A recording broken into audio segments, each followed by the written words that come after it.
It's the Brian Lehrer Show on WNYC. Good morning again, everyone, as we continue with our end-of-year news quiz. Were you paying attention in 2025? Get 2 in a row right, and you will win either a Brian Lehrer Show baseball cap or the 2025 WNYC tote that says you can't defund the truth. It'll be your choice. And our next set of questions are New Jersey headlines questions from 2025. And we're going to start with William in East Orange. Hi, William. Happy New Year. Ready to play? I be ready. Okay. Let's see if you can get 2 in a row right here. New Jersey is getting a new governor next year. The Congresswoman and Governor-elect Mikey Sherrill, right, will be sworn in early 2026. It's January 20th, to be precise. Who's she replacing? Oh, a fellow named Mr. Murphy. Governor Phil Murphy is right. That one was just to see if you're awake. Question 2 for the hat or the tote. Right. Both the Giants and Jets play their home games in the same stadium, which is in New Jersey. Can you tell me either the name of that stadium or the New Jersey town that it's in? Well, let's try MetLife. I believe it's in East Rutherford. Absolutely right on both counts. So, William, would you like a Brian Lehrer Show baseball cap, or you can't defund the truth tote? Well, let me just make a statement that I have an epistemological quibble with the phrase "the truth." I would prefer different truths, but I'm going to take it anyway. William, thank you very much. And with your epistemological difference, the tote will serve as a conversation starter for you and many more people, I think. So that's awesome. Hang on. We're going to take your mailing address off the air. We're going to go next to, let's see, who's been waiting a long time? Abel in Clinton Hill. You're on WNYC. Hi, Abel. Thanks for calling in. Hi, good morning, Brian. Here we go with question 3 in our New Jersey headline set. An outsider progressive beat a disgraced former governor in a hotly contested mayoral race. Sounds familiar, right? But of course, I'm not talking about Mamdani beating Cuomo. I'm talking about James Solomon defeating Jim McGreevey. The question is, what New Jersey city is James Solomon going to be the mayor of? What New Jersey city? I try not to think of areas west of the Hudson, but I think it's Fort Lee. Oh, I'm sorry. It is not Fort Lee. So we're going to have to move on from there. Abel, thank you very much. But let's see. Should we give one more person? Looks like it's going to be another New Yorker. But let's give Adam in the East Village a shot at this. Adam, did you hear the question? Hey, Adam. Happy New Year. Ready to play? Do we have you? Okay, maybe no Adam. How about Kenneth in Brooklyn? Hi, Kenneth. Ready to play? Yes, I am. Okay. Did you hear that question, or would you like me to repeat it? And since somebody already got it wrong, we'll call this a bonus question. No penalty if you get it wrong, but you get a point if you get it right. Right. Please repeat it just to make sure I heard it correctly. Yeah. So what city in New Jersey is James Solomon going to be the mayor of after defeating former Governor Jim McGreevey? Hint, it's the second most populous city in the state. I was going to say anyway, Jersey City. Jersey City is right, so that's one. And we happen to have up next a bonus question. So again, credit if you get it right, and you'll win a hat or a tote. No penalty if you get it wrong. Yes, Jersey City is the second most populous city in New Jersey with about 307,000 people. Newark is the biggest with about 325,000, according to World Population Review, which has 2025 stats. Can you name either the number 3 or 4 most populous city in New Jersey? And again, because I think this is hard, this is a bonus question. You'll get another one if you get it wrong. But can you name either the number 3 or 4 most populous city in New Jersey behind Newark and Jersey City? I would pick Patterson or Camden. Patterson is exactly right for number 3 with about 160,000, and World Population Review lists Lakewood as the next most populous city with about 140,000. But way to go, Kenneth. Would you like the Brian Lerner Show baseball cap or the You Can't Defund the Truth tote? I already have the tote. Thank you very much, and couldn't agree with the sentiment more, so I'll take the baseball cap. All right, Kenneth, hang on. It's not Yankees blue. It's Mets blue. I'm sorry, it's not Yankees blue. It's not Mets blue. So it is nonpartisan in that respect. So we're going to take your address off the air, and we're going to go on. Let me give Adam in the East Village one more shot here. Adam, you there? I'm here. Can you hear me? Hi, we got you now. All right, ready to play? Totally ready. After longtime U.S. Senator Bob Menendez was indicted on bribery charges, New Jersey voters chose a new senator in 2024. Who is the former congressman who won the seat? Andy Kim. Andy Kim is right. And he has a distinction of being an ethnic first in the U.S. Senate for the hat or the tote. The first what? I'm going to say Korean. Korean American is exactly right. The first Korean American elected to the U.S. Senate. Adam, you win. Would you like a Brian Lerner Show baseball cap or You Can't Defund the Truth tote? I'm so excited. I'd like a hat, please. One baseball hat headed your way. Hang on. We're going to take your address off the air, and we're going to go to our next contestant, Peter in Tampa, Florida. Hey, Peter. Happy New Year. Thanks for calling today. Ready to play? I'm ready to play. I'm a New Jersey and New Yorker. Oh, good. All right. The Devil Wears Prada 2 wrapped filming this year and is set to come out in early 2026. Name a star of this movie who hails from the great state of New Jersey. Oh, of course. We I can't give me her. She's so famous. Oh, she was in the so and so's daughter. What? Give me her in first initial. You thinking of MS? I'm not. Yeah, Meryl Streep. Yeah, that is exactly right. In fact, there were two answers that we would have accepted because Anne Sophie's Hathaway. Choice, right? Oh, Sophie's Choice. Anne Hathaway and Meryl Streep are from New Jersey. Actually, Anne Hathaway was born in Brooklyn and moved to Millburn when she was 6, so largely raised there. They're both largely considered Jerseyans, Meryl Streep and Anne Hathaway. Okay, last question in this set are New Jersey headlines. And this is kind of a New Jersey anniversary question, actually. Set of questions in our end-of-year news quiz. Which classic Bruce Springsteen album had its 50th anniversary this year? I'll give you one hint. It's not the one that the Springsteen movie this year was about. But which classic, maybe the most classic Bruce Springsteen album had its 50th anniversary this year? Born to Run. It absolutely did. So you were born to win. And would you look? Thank you. Instead, I already have a hat. I already have a tote. Oh. Let me ask you. Do you know why? A quick question. John Tyler, 10th President of the United States, born in 1790. Do you know why he was in the news this year?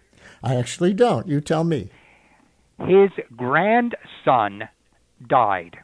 That's in other words, it's a span of 235 years from the birth of John Tyler to the death of his grandson. So they each lived a long time. 235 years.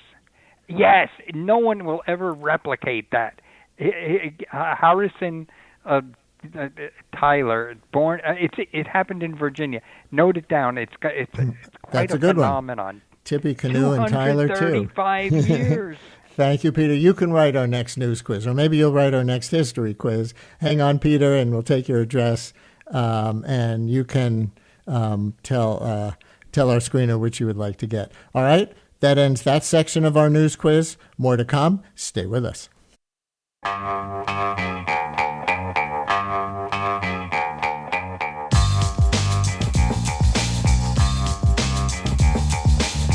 Brian Lehrer on WNYC, and in addition to our one-day end-of-year fundraiser, it's our end-of-the-year news quiz. Were you paying attention in 2025? Get 2 in a row right and choose between a Brian Lehrer Show baseball cap and our 2025 tote that says you can't defund the truth. This next stretch actually isn't news quiz questions per se. They're questions from the series we did on this show, 100 Years of 100 Things, in honor of the station's 100th birthday.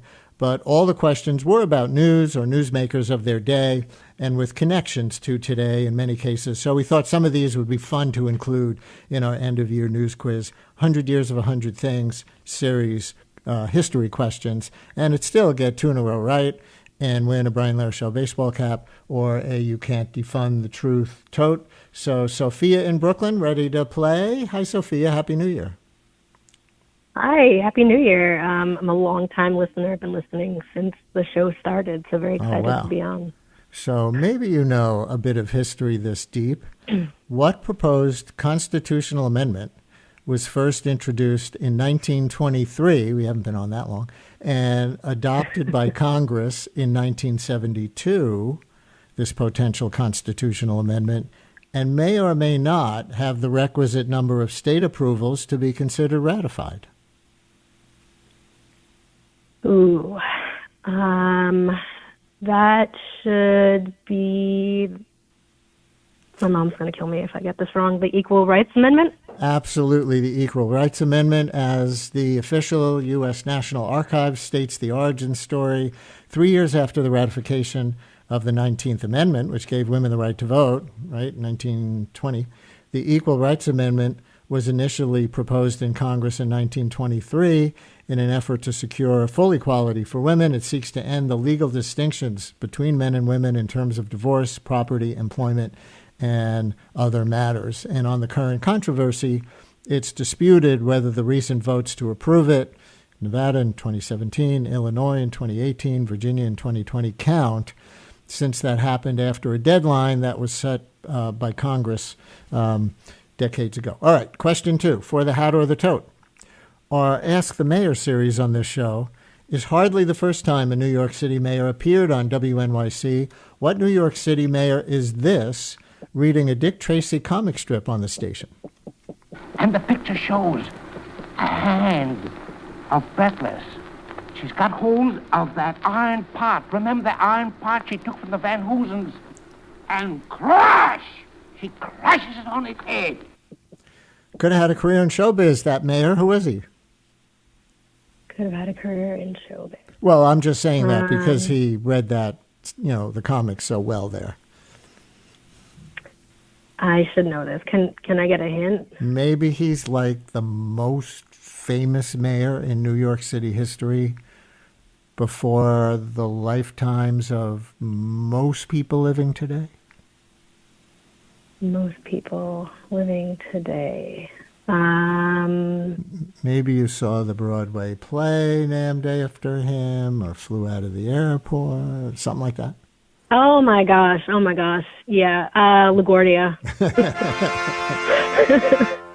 Would you like, with some help, would you like a Brian Lehrer Show baseball cap or a You Can't Defund the Truth tote? I appreciate the assist. I would love a hat. Okay, hang on. We'll take your address off the air. Who else wants to play? 212-433 WNYC. We finally have some open lines as we've gone through a lot of our callers from the first set. 212-433-9692. Alex in Poughkeepsie, you're up next. Hi, Alex. Happy New Year. Ready to play? Ready to play, Brian. Okay. In our 100 Years of 100 Things history quiz section, we tend to think of the Trump administration as uniquely harsh on immigrants, but they're actually continuing a storyline of American history. A big anti-immigration law was passed 101 years ago in 1924. What era, as we often call it an era, was it intended to end, or what main nationalities was it intended to stop coming in big numbers? Was it the Chinese Exclusion Act? Oh, that was going to be the next question. But since you got that right, I'll give you one more chance. Now, that was in 1882, which was the first restrictive immigration law that singled out one nation. But then came 1924. I'll give you one more chance. We say the blankety blank era of immigration ended after that law was passed.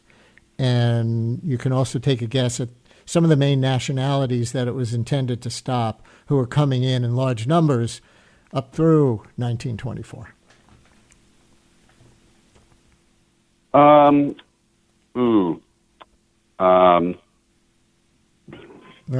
I'm sorry. I may need a hint there, Brian. Okay, Alex, I'm gonna let you go because I gave you a bunch of hints, but thanks for trying. Yeah, it's the Ellis Island era, right? That's what we generally call it. And that restrictive 1924 immigration law was aimed largely at Italians and other Southern Europeans and East Europeans, very much including East European Jews. So there you go. The bonus question was going to be about that 1882 law, the Chinese Exclusion Act. But we're going to continue with other 100 Years of 100 Things questions with Meredith in Westfield. Hi, Meredith. Ready to play? Yes. Okay. Women have served in the U.S. military in roles such as nursing since the Civil War, but they began to officially serve in World War I, a little over 100 years ago. Which military branch first allowed women to serve based on a loophole that didn't specify gender? You can mention the loophole if you want, fairly obscure, or guess between the Air Force, the Navy, the Coast Guard, or the Space Force. Which of those four was the first to allow women to serve? I am not 100% sure, and I listened to so many of those 100-year segments. I'm going to guess the Army? Well, that wasn't on the list. The multiple choice was the Air Force. So I'm going to bail you out to this degree. The Air Force, the Navy, the Coast Guard, or the Space Force. World War I. The Navy is right. Yeah, World War I. Certainly, they didn't have a Space Force there. That was kind of a joke inclusion on the list. But here's the note on that from the National Archives. The Naval Act of 1916 had vague language that declared that the reserve force within the U.S. Navy would consist of, quote, all persons who may be capable of performing special useful service for coastal defense. All persons. And so that was a loophole that allowed women to enlist because it didn't specify men. All right. Here's another one from the 100-Year series. This one may be kind of tough, but let's see.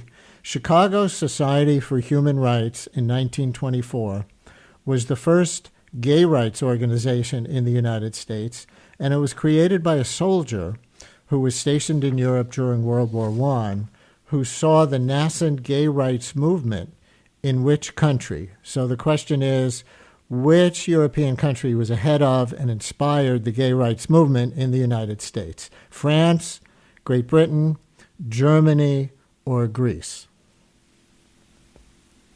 Oh, I am going to go with France.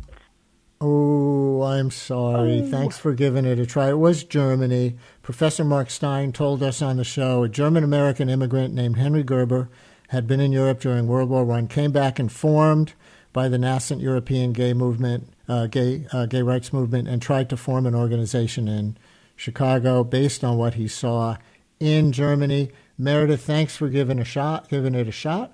We're going to go on next to Ed in Seacliff. Hi, Ed. Ready to play? Yes, hi. Here we go.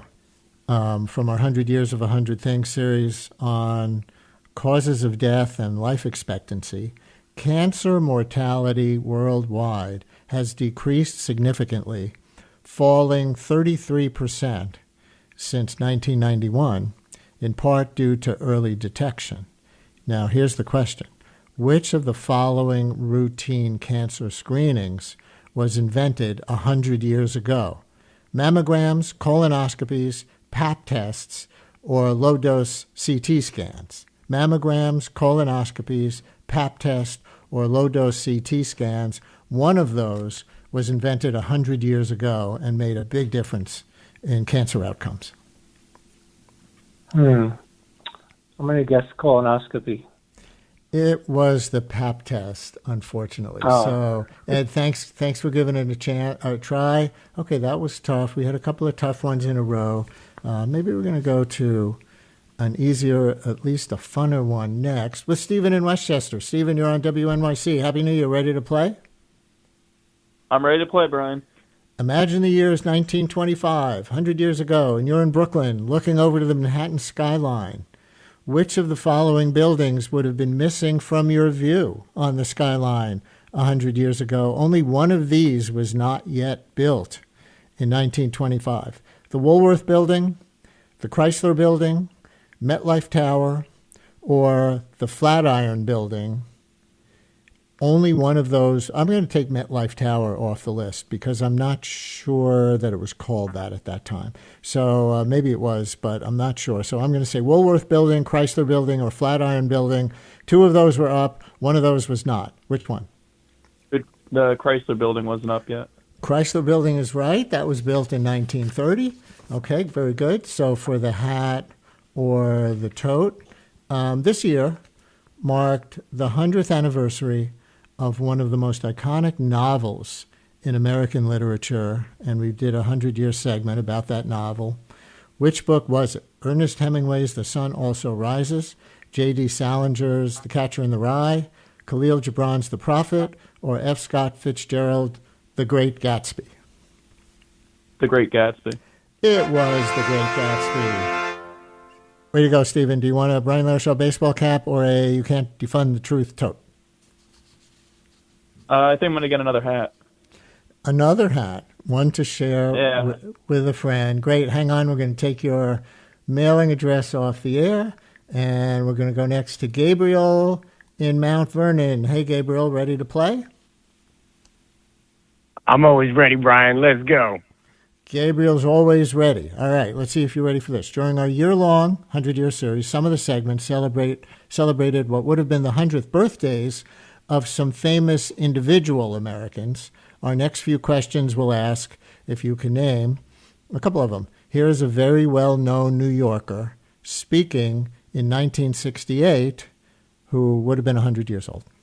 The reason that black people are in the streets has to do with the lives they're forced to lead in this country. Everybody knows, no matter what they do not know, that they wouldn't like to be a black man in this country. So who was that born 100 years ago? Oh, my God. I mean, to me, that sounds just like James Baldwin. Just like James Baldwin. So much like James Baldwin that it was James Baldwin. So, way to go. Oh, I thought that was you. Okay. You thought that was me? No, I can't do These James are Baldwin sound that clips. well. I get it. Yeah, we did a sound clip. All right. All right. So the next one does not have a sound clip, and I'm not going to try to imitate him except for that. One former president lived to see 100 and died 1 year ago today. Can you name him? May his memory be a blessing. The very, I don't know if this is his official title, but it is the very Reverend and Honorable Jimmy L? Question mark? Carter, but definitely Jimmy Carter. I don't remember the middle initial. We'll have to. Oh, I think it was Earl. I think it's L. I think it's L.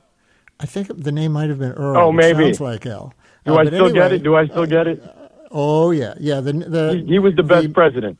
Oh, you like Jimmy Carter a lot. Well, guess what? I love him. Got that right? Yeah. Yes. Go ahead. Did you want to say something about him? Yeah, I was just going to say that I grew up all my life on the Upper West Side, and I've been living in Georgia recently, and it's been pretty harrowing. And sometimes I call in and actually dispatch my experiences from Southern Georgia. But currently, I'm actually in Mount Vernon, New York, where we have civilization. But Jimmy Carter represents one of the coolest parts of old Georgia culture. And, you know, people love to make fun of him, especially in this MAGA era. But let me tell you something. Like, without Jimmy Carter, the man down my road wouldn't protect me, basically. And I got that man to not vote for Trump. How about that? So Jimmy Carter is the man. I'm glad he got me the Brian Lehrer tote. I'm going to go with the tote. WNYC tote that says you can't defund the truth. That's awesome, Gabriel. Thank you very much.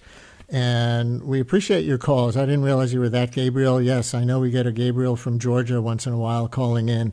So in Mount Vernon today, glad you're a winner. All right, let's see. We have 2 questions to go in our 100-year set. And let's see who's been hanging the longest. It looks like Lenny in Manhattan. Lenny, ready to play? I'm ready. Good morning, Brian. Good morning. All right, one more from the People File. A sports giant, born in 1925, a sports giant, would have turned 100 this year. He actually came on the show in his later years to promote the Montclair Public Library. But we also talked about famous things that he said by accident. So in this clip from his appearance, he told the story of the first time it happened. First time I fouled up was my day in St. Louis. I asked Bobby Brown, our third baseman, to write a speech for me. He said, all you have to say is a one line to thank everybody here for making this night necessary. And I got up there, not necessary, make a nice day possible. And I got up there and I said, I want to thank everybody for making this night necessary. And I didn't even know I said it, to tell you the truth, until I got back to Bobby. He said, you know what you said? And you got a big laugh, huh? Yeah, I got a laugh. And they said, learn how to talk a little bit. Who is that? I think I know who he is, but I can't think of his name. Can you give me a hint? Oh, boy. Well, let's see. The Malaprop King. Malaprop King. Well, I'll give you the bonus question that we had with respect to him coming up next. And if you get it, then I'll consider that you got both of them. Was his real first name Yogurt, Yogananda, or Lawrence? Yogi Berra. Yogi Berra is right. So was his real first name Yogurt, Yogananda, or Lawrence, just for the fun of it? Lawrence? Lawrence is right. He was Lawrence Peterborough. Yes. There's probably nobody whose full first name was Yogurt. And Thank you. The way it happened was, as a teenager, he went to a movie that had a short piece on India, and a friend noticed a resemblance between him and the yogi, or person who practiced yoga, on the screen. The friend said, "I'm going to call you Yogi," and from that moment, the name stuck. Lenny, would you like a Brian Lehrer Show baseball cap, or you can't defund the truth tote? I'd like a tote, please. Hang on, we will take your address off the air. That's our 100 Years of 100 Things section of our end-of-year news and history quiz. We're going to go on to an arts and entertainment and sports section of the quiz as our last section coming up. Stay with us.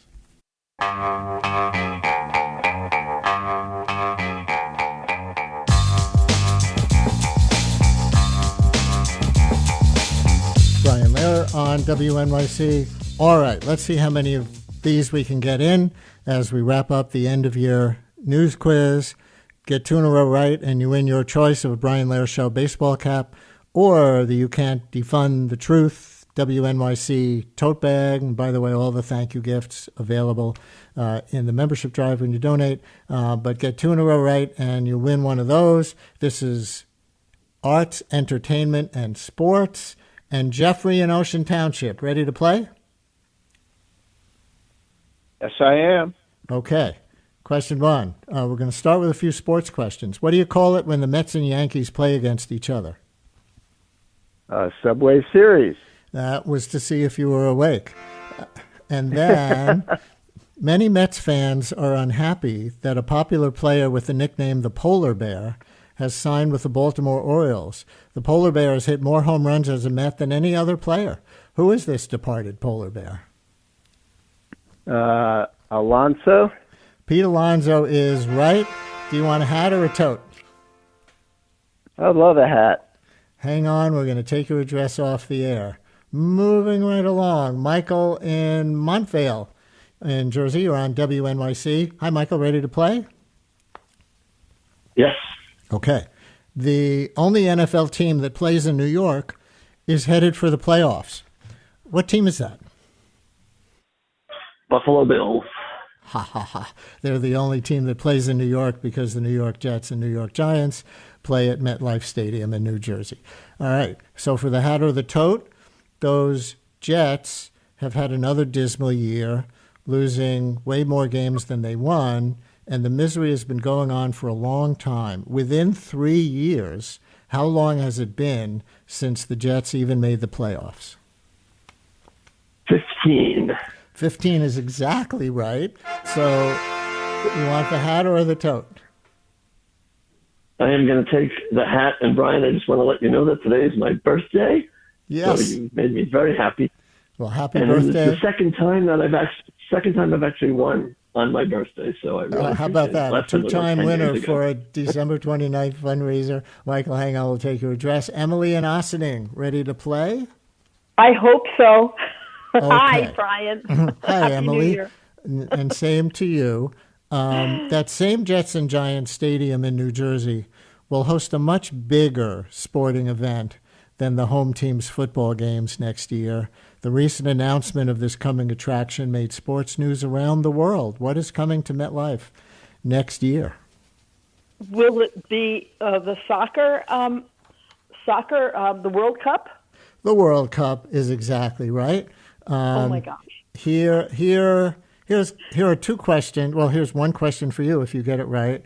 By way of a segue from sports to entertainment, who will be the halftime show music superstar to perform at the Super Bowl in February? Ooh, can you give me a hint? I don't know. He's not a good rabbit. Oh, it's the Puerto Rican bunny, Bad Bunny. Yes. That was a good hit, right? Yes. Do you want the hat or the tote? I have so many totes that I'll take the hat with pleasure. Hang on, we will take your address off the air. Rachel in Manhattan, ready to play? Yeah, just so long as you don't ask me a sports question. Well, this is one more sports to entertainment segue question. The sports part of it is the harder part, but can you name the superstar singer-songwriter and NFL player who got engaged this year? I do need both names, the superstar singer-songwriter and NFL player who got engaged this year. Oh, was it Taylor Swift? Yeah. Right? Yeah. And I have no idea what's the name of the guy. Sorry, Rachel. It's Travis Kelce. Stuart in Brooklyn, ready to play? Yes, sir. Okay. In the new Broadway musical, Oh, Mary, actor Colascola played a fictionalized version of what president's wife? Mary Todd Lincoln. That is absolutely right. And bonus question, question two, really. Which 30 Rock alum is now playing the role? Colascola started it. Jane Krakowski, who played Jenna Maroney on 30 Rock. That is absolutely right. Sound the trumpets. Yay. And hang on for a hat or a tote. You can tell our screener what you want. Going to see if I can sneak in one more. How about Sarah in Clinton Hill? You ready for a one-question quiz? Yes, I'm ready. Celine Dion is bringing a new musical to Broadway this spring, and it features one of her most popular songs. Here's a little of it.